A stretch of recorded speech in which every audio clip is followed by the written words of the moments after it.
I love you ma'am. What? कौन हो तुम? ये क्या बोल रहे हो? MP ma'am. व्हाट? क्या मतलब? मोहन पाल मैम। कहाँ आए हो? MP ma'am. व्हाट? माल के पास। ओह नो, कौन माल यार? MP ma'am. क्या एमपी लगा रखे हो? मनीषा पाल मैम। अच्छा ठीक है, ये बताओ कहाँ रहती है? MP ma'am. ओ यार, ये मध्य प्रदेश नहीं है। नो मैम, मेरे कहने का मतलब महिपालपुर मैम। ओहो, ये तो महिपालपुर ही है। ये कारे। चुप!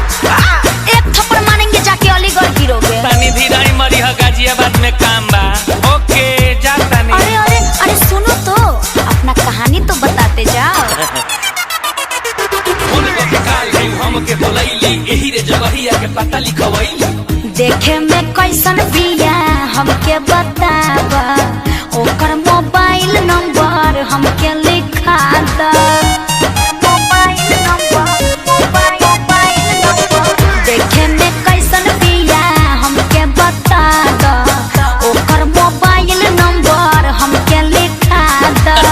नंबर लिखबो?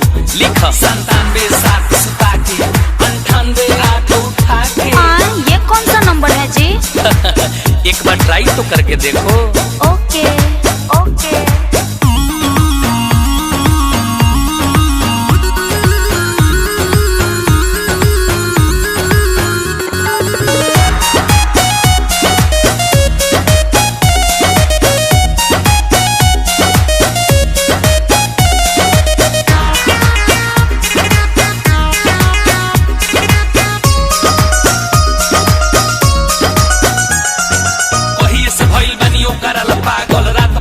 नहीं रहता जागल। ताहरा किस्मत सुनाए करे जाबो, लागता तोहरे आस-पास बा। तू हमायालम कहीं हम ही त ना हई, जेकरा ताहरा तलाश बा। का जेकरा लाइल बनी तू ही हौ का? ताहरा कैसा लागता?